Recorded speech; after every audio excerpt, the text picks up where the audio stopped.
Much. Tom Dupree, former Deputy Assistant Attorney General in Focus now. So we look back at yesterday. What did America learn from all of that? I mean, a lot of it was showboating, particularly by Democrats who thought that they just could not sit with how much was in that report about the president's memory, or lack thereof. There was no shortage of showboating yesterday, Harris. And True. as to what America learned from it, I'm not sure they learned very much. I think one thing they learned, or at least confirmed, is that President Biden was not exonerated by the special counsel. To me, that was one of the most striking aspects of what unfolded yesterday, is we saw Democrat after Democrat pushing hard on the special counsel to say that President Biden was innocent, that he had exonerated President Biden, and the special counsel held his ground. I lost track of how many times he had to clarify the word exonerated is not in my report, and that was not my conclusion. So real quickly, what's the difference between not charging a man because you say his memory's bad, and even though there were tapes, apparently audio tapes of a ghostwriter that threw out Biden saying that he had this classified information and had shared it, we know, with the ghostwriter? Like, with all of that evidence, still Robert Hur saying, no evidence. What's the difference between that and exoneration? Right. Well, prosecutors don't exonerate people. What happened here is that Robert Hur declined to bring charges or recommend charges. And really the difference is that it's not a finding that President Biden didn't break the law or that he did nothing wrong. To the contrary, the special counsel, I think, was pretty clear that President Biden did wrongfully take classified documents with him. Instead, what the special counsel said was that despite this evidence that you could use to prove that Biden committed a crime, the special counsel didn't think a prosecution was warranted, probably because he thought he could never obtain a conviction, given that President Biden is older and would come across to a jury as forgetful. Well, and he said that was precisely the reason that he added that detail about the president's lack of memory. All right, less than 1 hour ago, the judge overseeing the Georgia election interference case against former President Donald Trump dismissed 6 of the charges in the indictment, including 3 against Trump.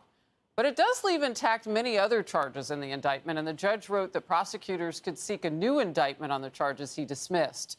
The 6 charges in question have to do with soliciting elected officials to violate their oaths of office.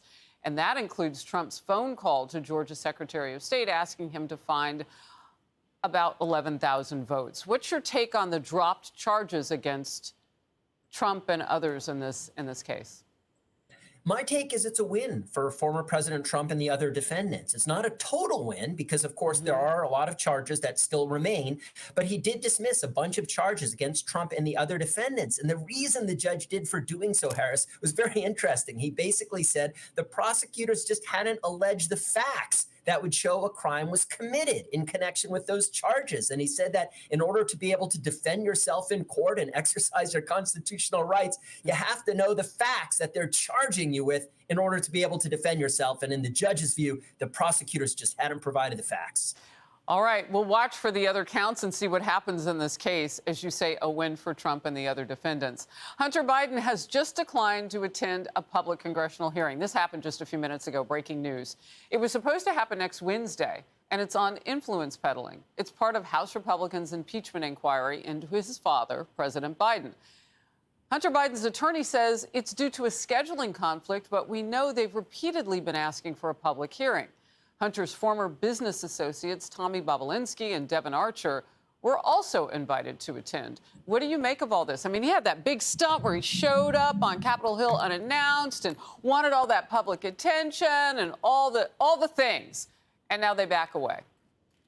Yeah, Harris, the old scheduling conflict is one of the oldest tricks in the book. And look, I think it's pretty clear that Hunter Biden's lawyers are playing games here. As you point out, he's been doing all sorts of shenanigans, showing up at Congress, waving, not testifying, insisting he wanted a public hearing. And then when he's offered the public hearing, he turns it down. This doesn't surprise me at all. I think that his lawyers are basically trying to kick the can down the road and really avoid any further opportunity to have their client appear before Congress and the American people and tell the truth. All right. Well, one of the reasons, and I had said this during the breaking news coverage that we did off the top this hour, was that they had another case that they had a criminal case that they have to focus on. What do we know about the other cases against Hunter Biden at this point? Right. Well, he's facing jeopardy on multiple fronts right now, Harris. And, I think that there probably is some truth that he will have scheduling conflicts in the weeks ahead. The case that he invoked for the scheduling conflict here involves this tax matter that's pending out in California. I think that the hearing that Congress wanted to get him to testify at was the day before. He has to be in California for that case. So there may be some legitimacy that he does have a conflict around that time. But look, there's no question that he can work in and around his various other criminal matters pending to find time to come to Washington and tell the American people and the Congress what he knows. Well, apparently only when he wants to get the attention, he can make the time. But we'll Very see. true. We'll cover Very it. true. Tom Dupree, brilliant. Thank you so much for being on the program, always.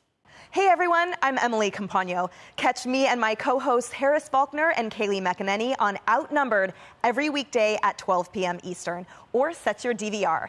Also, don't forget to subscribe to the Fox News YouTube page for daily highlights.